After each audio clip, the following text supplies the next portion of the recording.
Olá, senhoras e senhores, eu sou Daniel Veiga, o seu anfitrião na RiscCom Brasil 2015 e agora nós vamos ver a palestra do Rogers sobre gestão de riscos nas normas de sistemas de gestão da ISO. Então, pegue papel e caneta para anotar o que ele tem a dizer, desligue seu celular e feche todas as abas do seu navegador. Até mais!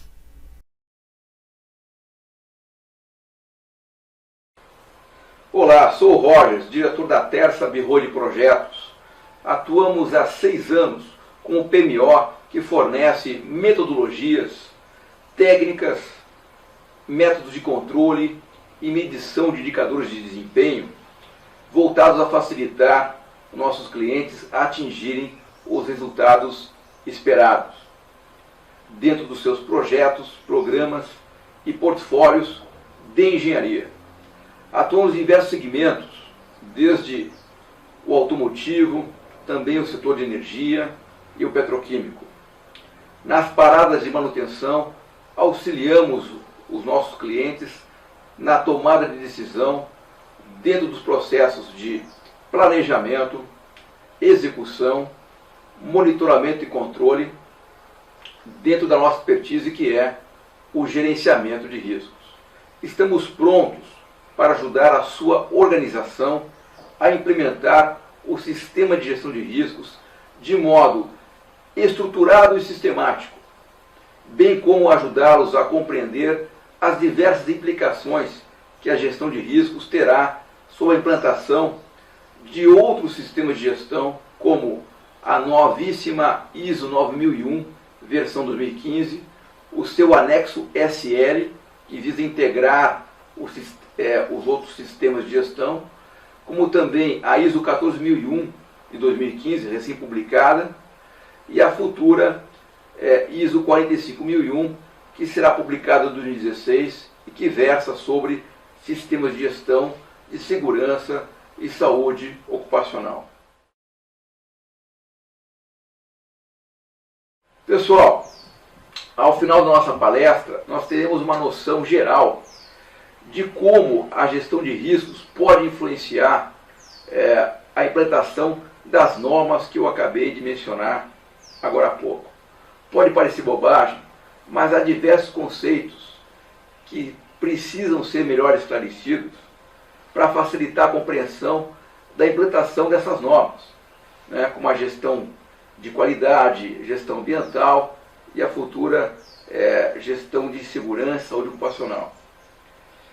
Porque agora que há a necessidade das empresas implantarem algum tipo de gestão de riscos, mesmo que ela ainda seja mais informal ou não tanto estruturada como pede a norma de sistema de gestão de riscos, é muito importante alinhar esses conceitos dentro da organização.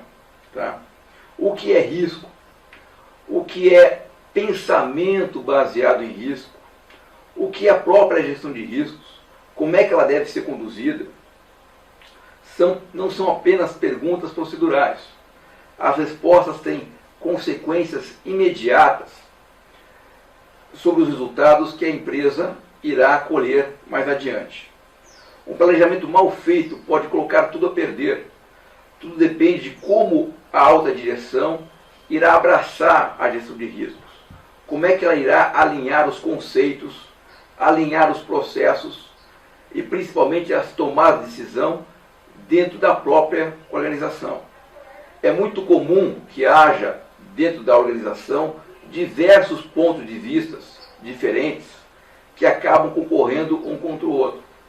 Então é importantíssimo que a alta direção tome conta do processo de forma a estruturar uma gestão de riscos, né, e assim alcançar os resultados esperados. Então eu tenho aqui um exemplo que ilustra o que é uma gestão de riscos e o que não é, embora pareça ser. Não sei se todos lembram, mas é bastante recente, algum tempo atrás foi noticiado uma pane de uma aeronave que levava a família de um famoso casal de apresentadores de um dos principais canais de televisão do nosso país. E o piloto foi muito elogiado porque ele conseguiu evitar a catástrofe. houve um incidente por falha do motor em pleno voo. O piloto tentou transferir combustível para outro motor para continuar voando, mas a bomba de combustível estava entupida e o avião perdeu altitude. Foi quando o piloto decidiu, então, fazer um pouso forçado. Tá? E ainda mais sem o trem de pouso. Né? Houve danos na aeronave, né? Mas todos saíram com vida. Daí foi noticiado que isso era um exemplo bem sucedido de gestão de riscos, ou algo parecido, o que pode não ser necessariamente verdade. Depende de alguns critérios importantes que a gente precisa avaliar para ver se as decisões que o piloto tomou são fruto de uma gestão de riscos ou apenas fruto da habilidade do próprio piloto. Primeiro ponto, pessoal, dificilmente seria uma gestão de riscos se todas as ações que o piloto tomou foram resultado da improvisação daquele momento. Com pouco tempo, sem condições de pensar, como ele poderia escolher a opção mais calculada, decidir qual ação redundaria em menor probabilidade de erro se ele tivesse optado pela situação A ou situação B, sabendo que o impacto era o pior possível, ou seja, a morte de todos os ocupantes. Dificilmente seria a gestão de riscos se ele já não soubesse, de antemão, quais ações deveria tomar.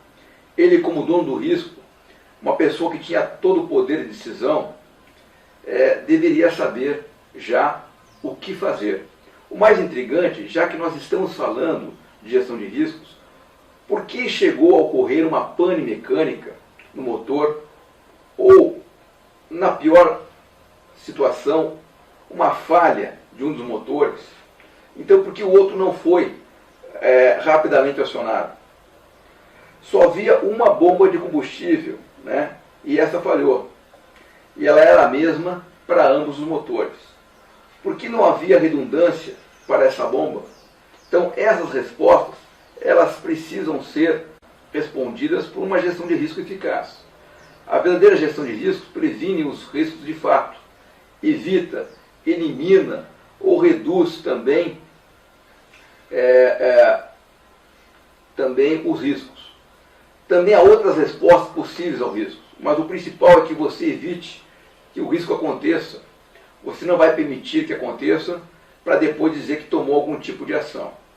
É o trabalho invisível, é o trabalho bem feito. Se ninguém notar, poderia ter ocorrido caso o risco não tivesse sido tratado. Muito provavelmente faltou alguma solução de engenharia que evitasse o entupimento da bomba de combustível e assim a ocorrência da cadeia de eventos que colocaram o piloto numa situação como essa.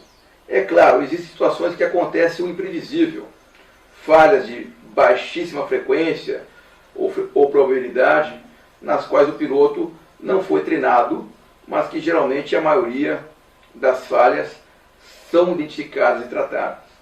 Então, essa história de você deixar acontecer problema para daí tomar uma decisão sobre ele, isso não é gestão de riscos. A gestão de riscos tem forte impacto no planejamento. Se você fez bem o planejamento, vai ter sucesso na gestão de riscos. O que o piloto fez, na verdade, foi um contingenciamento, ou seja, ele tomou ações de emergência que deveriam ser tomadas por um profissional competente para resolver o problema. Mas se você é um engenheiro ou técnico de segurança do trabalho, ou mesmo profissional prevencionista, você sabe que não se pode deixar chegar num ponto como esse. Você tem que tomar todas as ações para prevenir a ocorrência do problema. Se você deixou que o problema acontecesse, já não é mais prevencionismo. Se você já tem o fato, o risco já se transformou em incidente e você terá que lidar com as consequências, as quais devem estar previstas na sua gestão de riscos. Mas não é um bom exemplo esse quase incidente com a aeronave. O que se poderia dizer de outros casos de acidentes semelhantes, nos quais aconteceram erros semelhantes, porém o fim foi catastrófico? Será que aqueles pilotos não tiveram ou não fizeram uma gestão de riscos adequada? Não há como nós sabermos se o procedimento que eles tomaram era ou não era fruto de uma gestão de riscos adequada. Então tem que tomar muito cuidado com esse conceito. Tá? Provavelmente ele já tinha, só que ali havia muito pouco o que ele poderia fazer. Equipamento piloto não tinham muita margem para acertar os erros. Portanto, a gestão de riscos, se ela houve, ela deveria ter atuado antes. Esse é um exemplo, repito, relativamente recente. Poderia dar outros exemplos também. Né? Por exemplo, você vai para a praia, ou de repente você tem a vontade de fazer um piquenique. Quais os riscos que você e acompanhantes estariam sujeitos? Eu vou levar um guarda-sol para insolação, passar protetor solar, uma toalha, cadeiras para sentar, recipientes que conservem os alimentos. Enfim, você utiliza uma série de equipamentos e soluções para prevenir eventuais problemas lá na frente. Mas daí eu te digo, e se alguém tiver necessidade fisiológica e precisar ir ao banheiro? Nós estamos na beira-mar, em um local isolado, no meio da natureza. Você pensou nisso? Vai fazer o quê? Então, a boa gestão de riscos pensa em todos os problemas, todas as possíveis situações, o que poderia acontecer com mais frequência ou mais consequência. Gente, agora a gente vai abordar, na nossa apresentação, esses conceitos fundamentais de risco, de pensamento baseado em risco e da própria gestão de riscos, para que no final da nossa apresentação a gente possa passar para vocês alguma sacada, alguma dica bem importante, bem relevante, para ajudar vocês a implantar essas normas. Tá? Muito bem, acompanhe comigo no slide a definição de risco. O risco é, segundo a novíssima 9001, versão 2015, o efeito da incerteza sobre um resultado esperado. Muito bem, já a 31.000 de 2009, ela preconiza que o risco é o efeito da incerteza nos objetivos. Qual que é a diferença? A gente já vai ver qual que é a diferença, ela é sutil, mas não menos importante. A primeira nota diz o seguinte, que efeito é qualquer tipo de desvio em relação àquilo que foi esperado, seja ele positivo ou negativo. Né? E a nota 5 da 31.000, ela diz que a incerteza é o estado, mesmo que parcial, da deficiência das informações relacionadas a um evento, sua compreensão, seu conhecimento, sua consequência ou probabilidade. Note aqui que, na verdade, está querendo dizer o seguinte, que você não sabe se vai conseguir atingir o resultado esperado, né, do conceito do 9001, e no conceito da 31.000, não sabe se vai conseguir fazer com que o projeto, ou o programa, ou mesmo o portfólio, atinja os objetivos para o qual ele foi elaborado, ele foi criado. A questão da diferença aqui entre objetivo ou resultado, na verdade, é muito próximo. Outro ponto importante, continuando com o conceito da 31.000, é que a nota 2, ela diz que os objetivos podem ter diferentes aspectos, tais como metas financeiras, saúde e segurança, e também aspectos ambientais. Ela pode se aplicar em diferentes níveis, tais como estratégico, em toda a organização, ou no projeto, ou no produto, ou no processo. Então, o conceito da 31.000, ele é mais amplo que o conceito da 9001, que fala apenas de resultados, porque ela tem uma ligação direta com o planejamento estratégico, né, com as metas macro da organização. Nota 3 fala que o risco é muitas vezes caracterizado pela referência aos eventos potenciais e suas consequências, ou com uma combinação desses. Tá? Eventos potenciais é tudo que pode acontecer, inclusive aí a mudança de cenários. O efeito da incerteza nos objetivos, continuando aí o conceito da 31.000, a nota 4, e aí nós temos a última nota, o risco é muitas vezes expresso em termos de uma combinação de consequências de um evento e a probabilidade associada. Tá? Não foi à toa que eu deixei essa nota 4 para o final, porque nós temos aqui uma fórmula que mostra para vocês de como o risco pode ser calculado. Né? O risco ele é calculado em função da frequência vezes a consequência. Tá? Então, essa fórmula vem de uma norma australiana, que foi uma norma que foi precursora, que lançou pela primeira vez o sistema de gestão de riscos, e ela é uma fórmula que nos ajuda a entender que o risco pode ser calculado, tá? Ele pode ser mensurado. Perfeito? Agora, pessoal, vamos falar um pouquinho sobre o que é pensamento baseado em risco. Acompanhe comigo aí no slide. O pensamento baseado em risco, ele visa prevenir os resultados indesejáveis, tá? Ele define o rigor e o grau de formalidade que vai ser necessário para que você tenha resultados aceitáveis. Ele varia também em função do contexto da organização.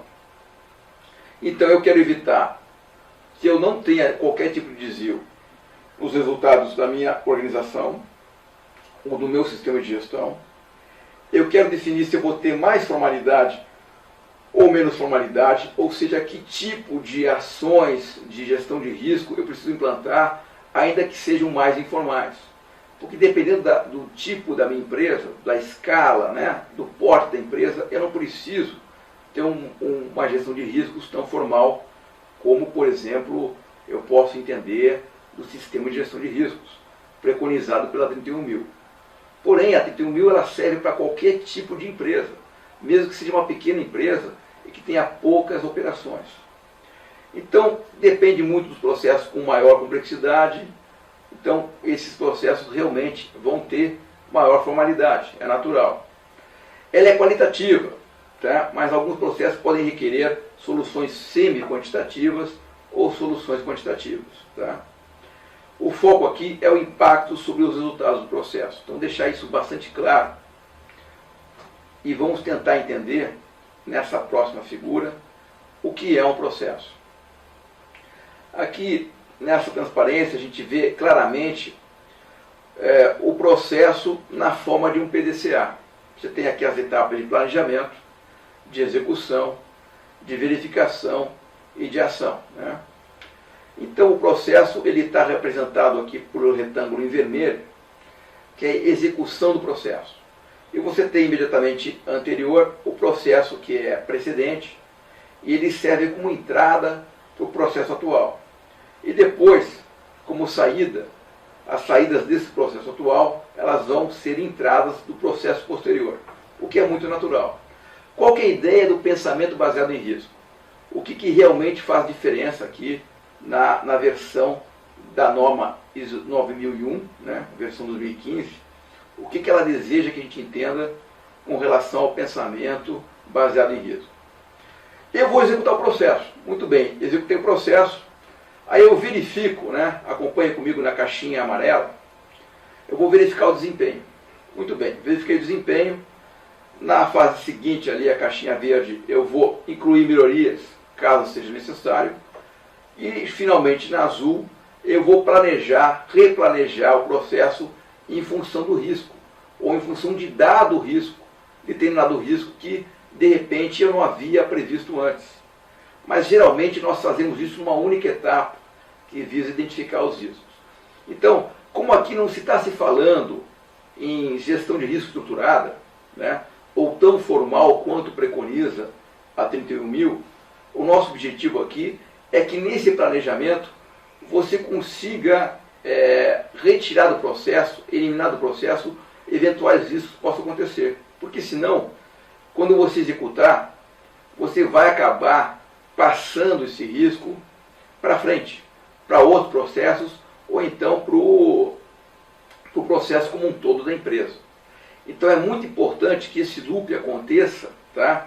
De forma que quando sair o processo, quando houver a entrega para a próxima fase, para o processo posterior, você não repasse esse risco, tá, para os outros processos ou então para o sistema como um todo. Então é importantíssimo que esse planejamento ele ocorra quantas vezes for necessário, de forma que a execução ela evite, né, ou ela elimine, ou ela transfira, né, esse risco, ou reduz esse risco nos processos posteriores. Tá? Então, essa que é a ideia central do pensamento baseado em risco. sem o qual a gente não poderia, né, entender que a empresa tem trabalhado um pensamento baseado em risco. Tá? Gente, essa aqui é a grande sacada. Você não é obrigado a executar o processo do jeito que ele está. Você pode fazer quantas interações forem necessárias dentro dessa filosofia do PDCA, planejamento, execução, verificação e ação, né? De forma que você não passe para frente esse risco, ou ele seja de fato bastante reduzido, né? E não se torne relevante também para o seu processo posterior, ou mesmo para o processo como um todo. Tá? É muito importante aqui também, eu faço um parênteses, a gente trabalhar com mapeamento de processos.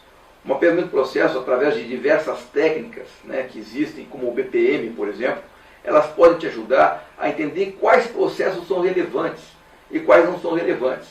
Isso ajuda, inclusive, a eliminar processos necessários que estariam apenas ali para poder fornecer riscos, né, para os processos posteriores. Então eu concluo aqui com vocês essa etapa conceitual, falando para vocês agora sobre a gestão de riscos. Acompanhem comigo. O que é a gestão de riscos? Nós temos aqui uma gestão de riscos estruturada. Tá? Ela está estruturada através desse framework, tá? Que vem da ISO 31000. Então você tem aqui também a mesma filosofia do PDCA, parece um aperfeiçoamento daquela figura anterior que nós estávamos falando, do pensamento baseado em risco. Então você tem uma parte muito forte de planejamento, que ocupa aqui o primeiro bloco, né, que é a concepção da estrutura para gerenciar riscos, e depois você faz o looping.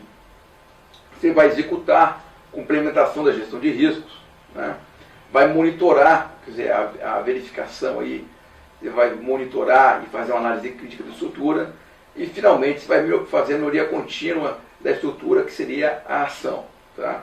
Para voltar novamente para o planejamento. Percebam que não é à toa que o planejamento é a parte mais robusta desse PDCA. Por quê? Porque você só gerencia risco se você fizer um planejamento bem feito, tá? Bem estruturado. Então vamos passar aqui rapidamente, são noções apenas sobre cada uma dessas etapas. Nosso objetivo aqui não é nos aprofundar muito no sistema de gestão de riscos, né, conforme preconizado pela 31000, mas é mostrar para vocês que essa estrutura funciona. Tá? Então, em primeiro lugar, a gente vai entender a empresa e o seu contexto. É uma empresa pequena? É uma empresa grande?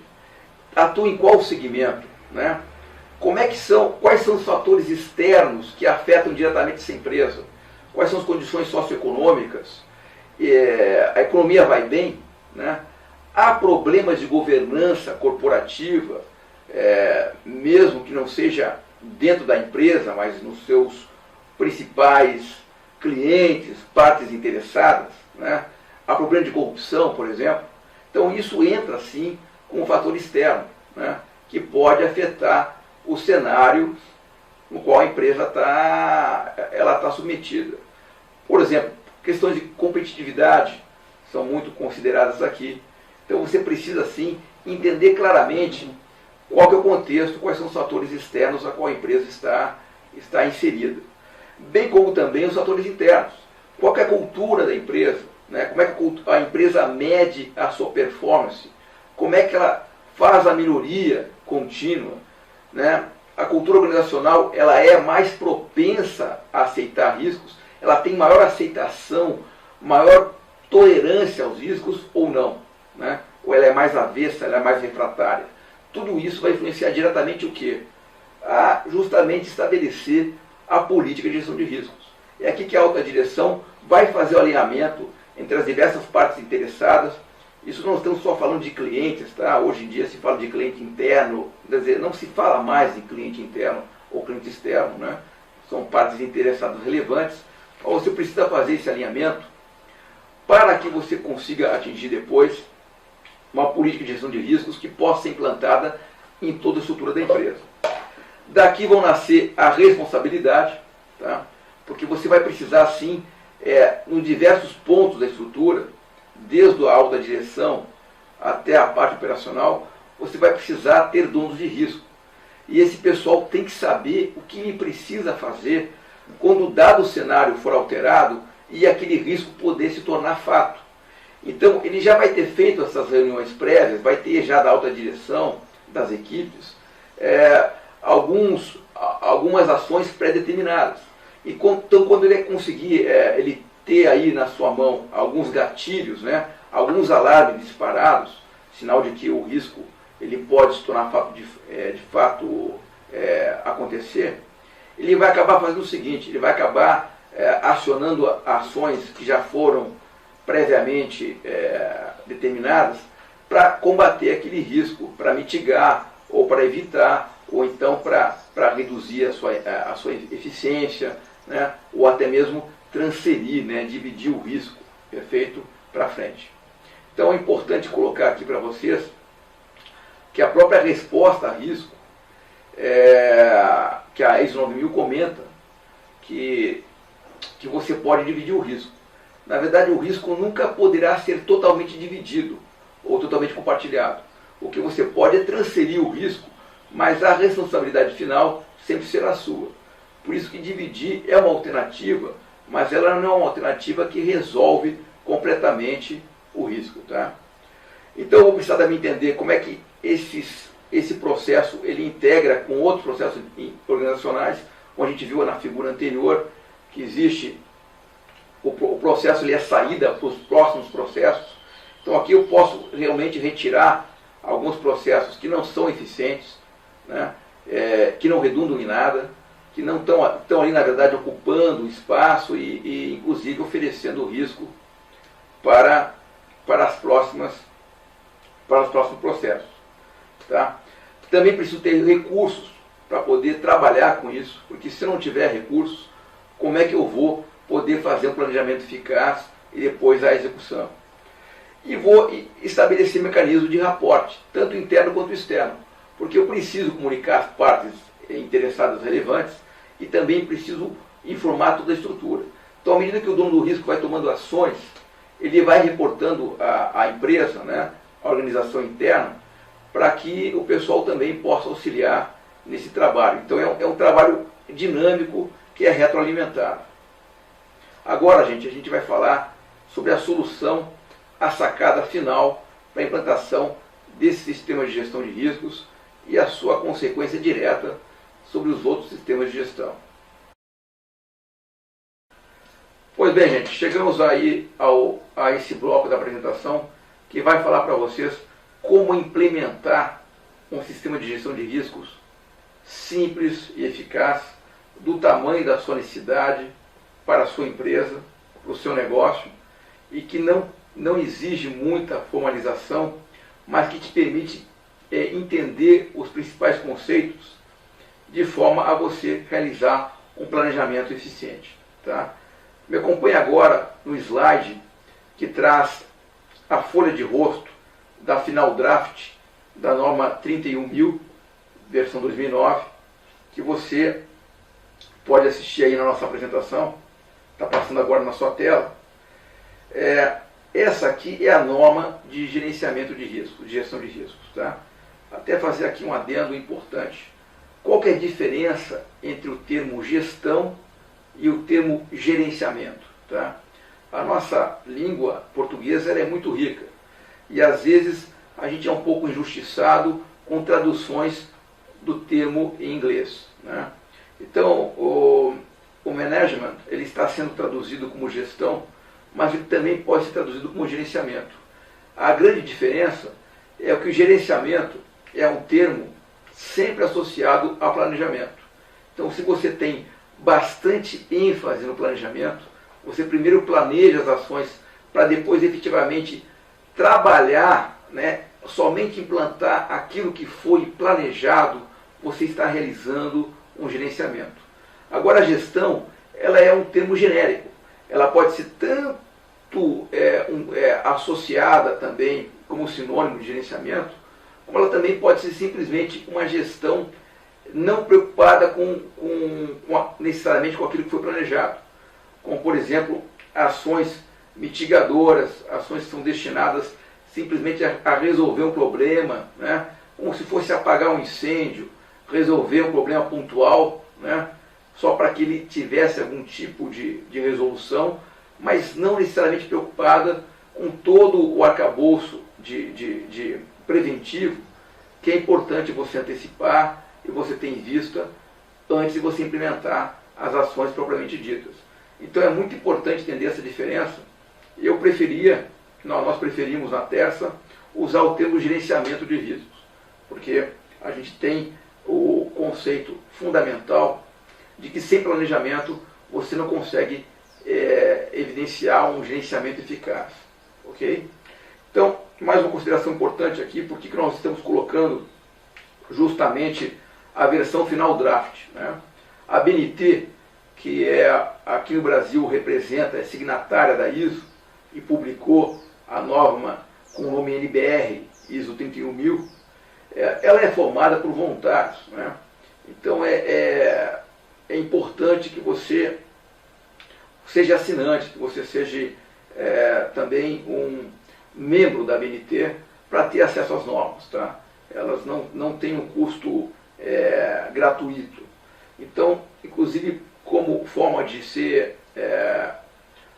estar ajudando, né, incentivando a você adquirir a norma da BNT, nós estamos aqui mostrando a versão final draft, que é uma versão de consulta pública, né, que antecipa a versão final que seria publicada, ou que geralmente é publicada quando a ISO publica uma norma. Tá? Gente, acompanha comigo agora a figura 3 da final draft da 31000, que fala sobre o processo de gestão de riscos. Tá?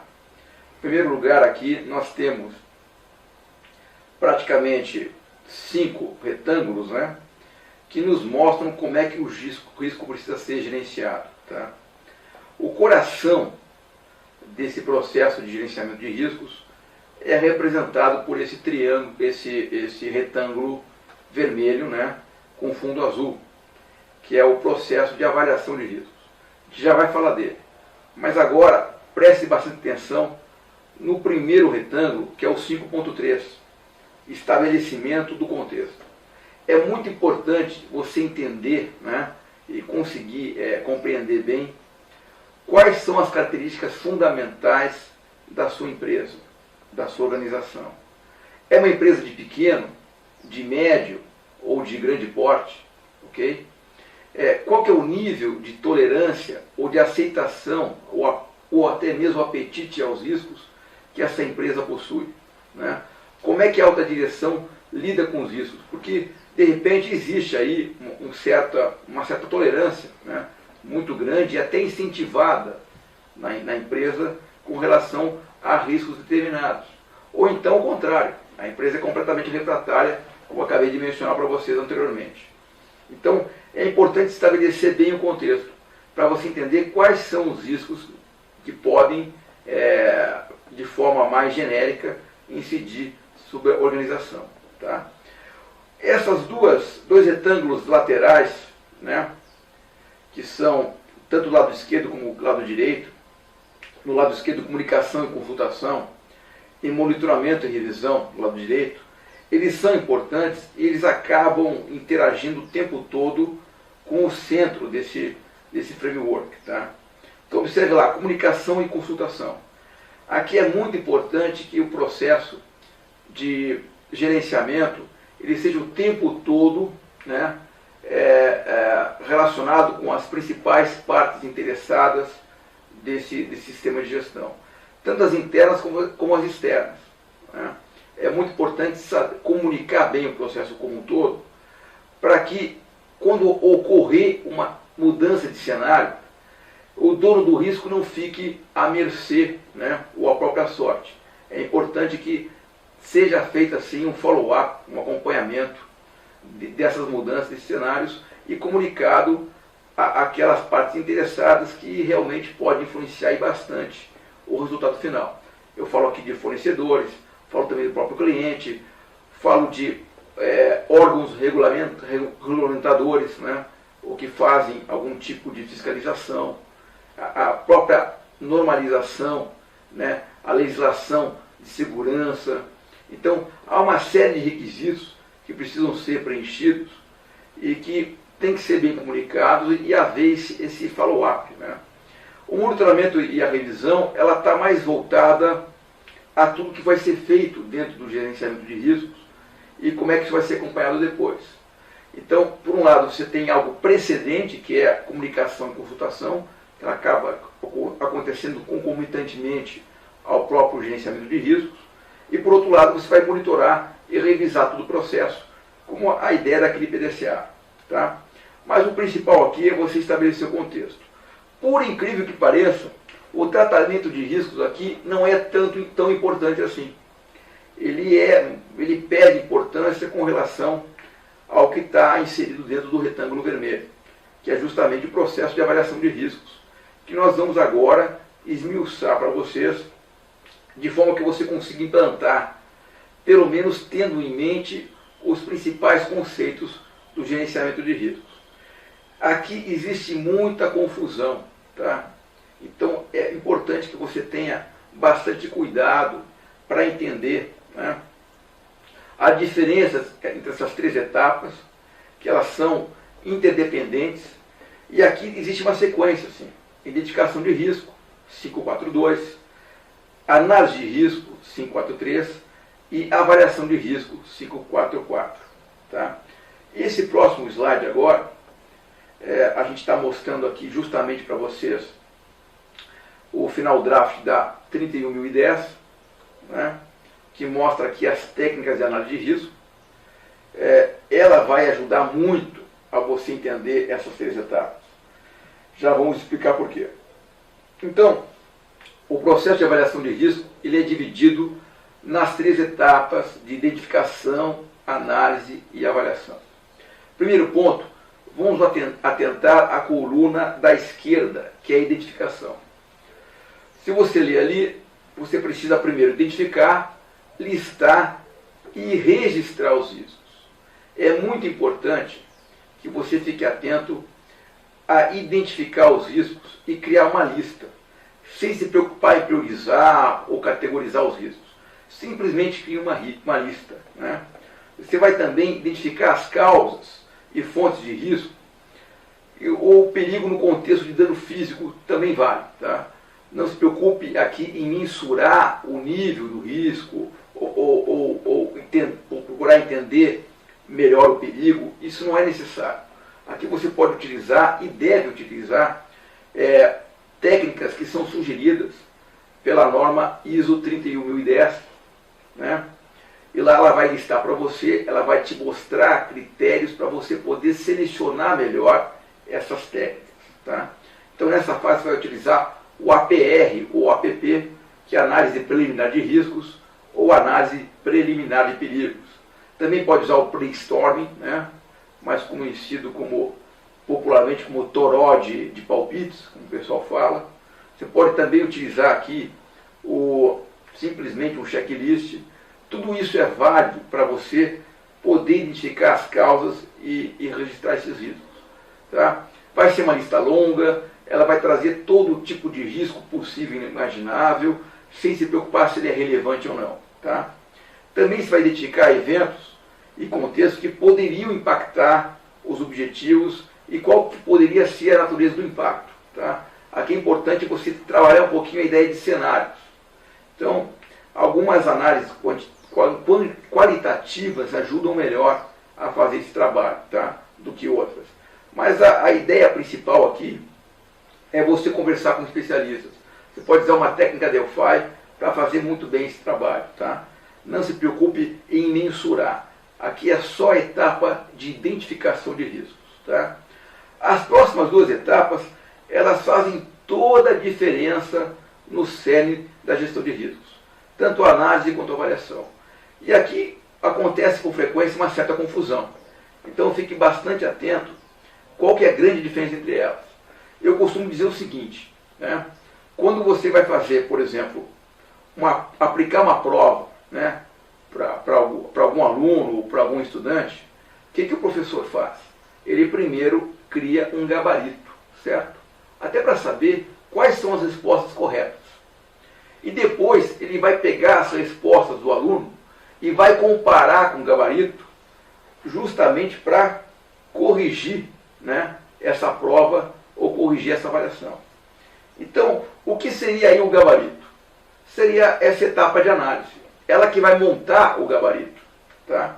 Qual que é o resultado final dessa análise? Você vai ter uma matriz de consequência e frequência, ou seja, a matriz de riscos. Algumas pessoas chamam de matriz de probabilidade versus impacto. Também pode, também é válido. Mas aqui você vai mostrar realmente o gabarito da tua gestão de riscos, determinando quais são os critérios universais, o que vale, o que não vale, o que realmente é importante para aquela organização, o que não é importante, sempre consultando o estabelecimento do contexto. Né? Vai criar escalas para categorizar, para classificar a frequência e a consequência, certo? Isso é muito importante. Então, sem isso, não tem como você corrigir a prova depois. Concorda comigo? Se você não tiver um gabarito, não há condições de você poder comparar onde vai estar aquele risco, onde ele vai se situar. A próxima etapa é a etapa de avaliação. Muito bem. Aqui você determina o grau de criticidade de cada risco em função do apetite ou da aversão da empresa em relação ao risco avaliado. Por que isso é importante? Porque nem toda empresa tem o mesmo tipo de tolerância ou o mesmo tipo de apetite ao risco. Algumas empresas são mais refratárias, né? Outras não. Outras são mais tolerantes com relação ao risco e até gostam de correr riscos. Então, esse grau de criticidade, ele vai interagir com cada uma daquelas técnicas de análise de riscos que você tem na norma 31.010, ok? Ele que vai dizer, por exemplo, se aquele dado risco, depois de ter sido mensurado, se ele vai ser tão relevante ou não, se ele requer mais ou menos recomendações ou ações a serem feitas. Tá? Então é muito importante determinar esse grau de criticidade. E aqui muitas técnicas pecam, né? Não pela técnica em si, mas porque a equipe não teve aí o suporte necessário ou o acompanhamento necessário do especialista para mostrar que em dado momento deveria ser feito uma avaliação com relação ao grau de criticidade. Tá? Eu posso citar algumas técnicas que já têm isso embutido. A FEMECA, né? Ou mais conhecido como ANDEC, o ANDEC, ele também tem esse grau de criticidade embutido. Mas, por incrível que pareça, o FMEA, né? Tanto o FMEA de processo como o FMEA de produto, ele não necessariamente tem a criticidade, embora você possa embutir também. Importante que a ISO 31010, ela traz uma descrição breve dessas técnicas e coloca para você sugestões de quais utilizar e quais referenciais consultar para aplicá-las da forma correta. Tá? Então é muito importante você ter, ao final da avaliação, uma priorização dos riscos de acordo com os quadrantes da matriz de riscos. Tá? Entenda o seguinte, você precisa criar um quadro global, né? Um quadro sistêmico, avaliando todos os processos da organização nessa matriz de risco. Ela que vai representar de fato aquilo que é importante, que é relevante com relação ao gerenciamento de riscos da empresa. Tá? Claro que também você pode até ter um desdobramento dessa matriz em relação a determinados processos mais específicos ou não, contando com análises quantitativas ou semi-quantitativas. Mas isso não é essencial. Tá? O importante é que você tenha uma visão global, uma visão sistêmica de todo do processo como um todo. Tá? Isso é muito importante. Tá? Então essa que é a grande sacada para você trabalhar com o gerenciamento de riscos eficaz, tá? Atendendo todo o escopo do processo de avaliação de riscos. Só para deixar um pouco para vocês aí a dica, a próxima tela ela tem a final draft da 31.010 e ela traz aqui as principais aplicações relacionadas às técnicas e onde elas são usadas. Então, por exemplo, o brainstorm é muito utilizado na identificação de riscos, mas não é utilizado na análise e nem na avaliação. Já Delphi, Checklist, o próprio APR, o APP, o RASOP, eles são fortes aí, principalmente na identificação. Né? com exceção do RASOP, que pode ser utilizada em todas as etapas. E o RASOP é uma técnica ou uma análise de risco qualitativa, essencialmente. Tá?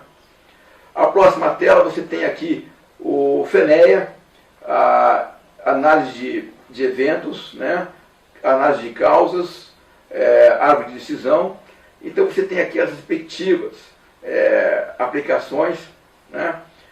Algumas aqui não podem ser utilizadas para identificar riscos, praticamente todas não servem para avaliação de riscos, né? Elas têm algum grau satisfatório aí, forte aplicação na análise de risco, tanto com relação à consequência, com relação à probabilidade ou frequência e ao nível do risco. Então é interessante essa tabela, porque ela também acompanha a descrição dessas ferramentas. Tá? Só para constar aqui, temos aqui a próxima tabela, a tabela A2, ela mostra para vocês o APR, o APP, e onde você utiliza, onde ela é mais relevante, ou o que pode influenciar. Recursos de capacidade é baixo para você empregar, né? A natureza do nível de incerteza ele é bastante alto nesse tipo de análise, a complexidade ela é média. Tá?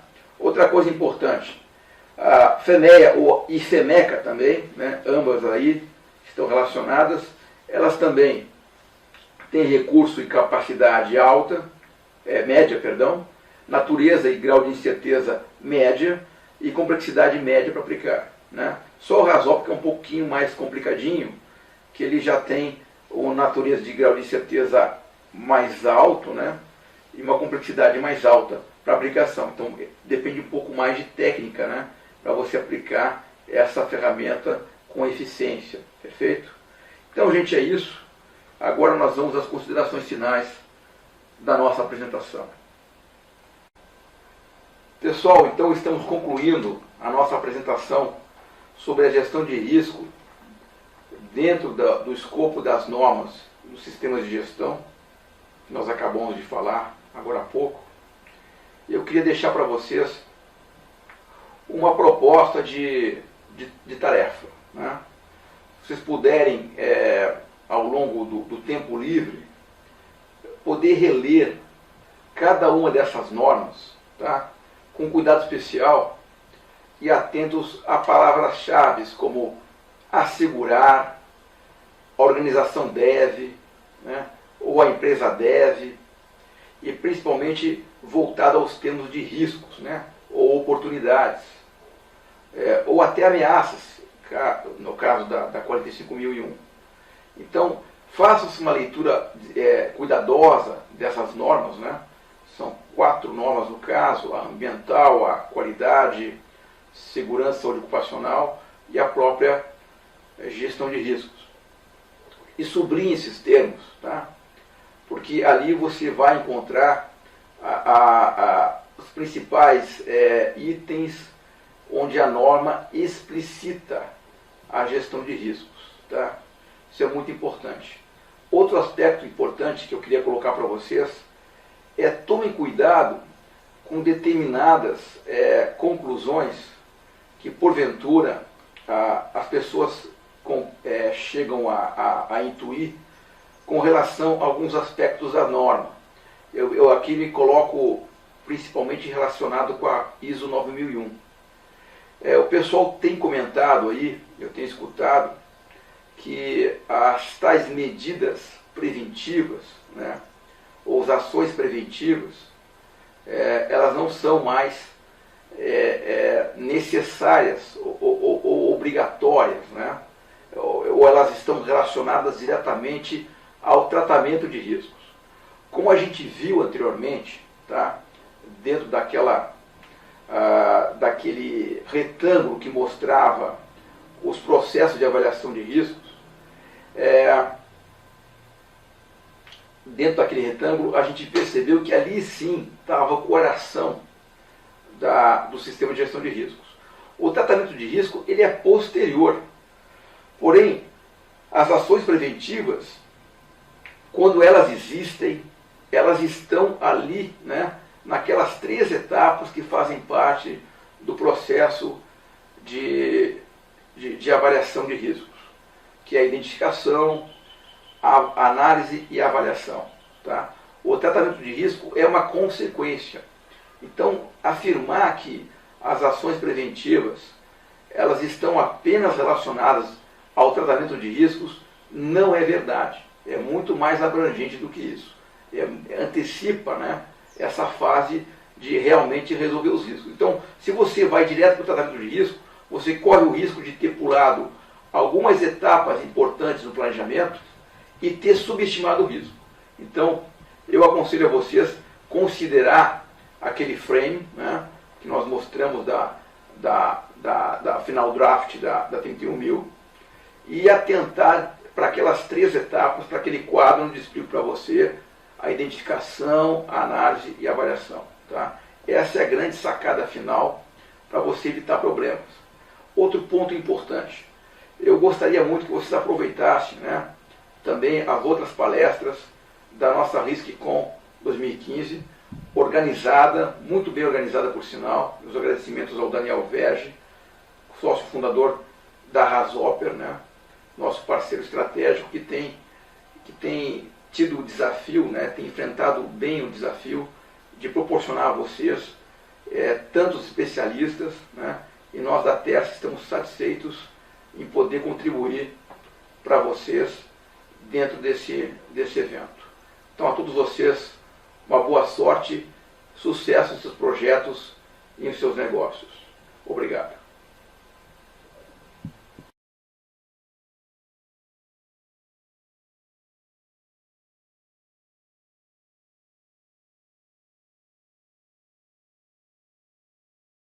Olá, senhoras e senhores!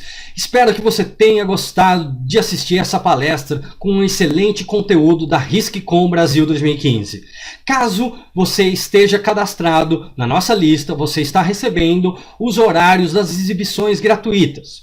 E se mesmo assim você não conseguiu assistir alguma palestra, não tem problema, porque você pode adquirir o pacote VIP da RISC-Com. Com o pacote VIP você tem acesso a todas as palestras num ambiente de EAD, para assistir as palestras quando quiser, quantas vezes quiser, durante 2 anos. Então, clique no botão que aparece aqui na sua tela e adquira já o seu pacote VIP para ter acesso a todas as palestras e assistir tranquilamente a hora que você quiser. Até mais!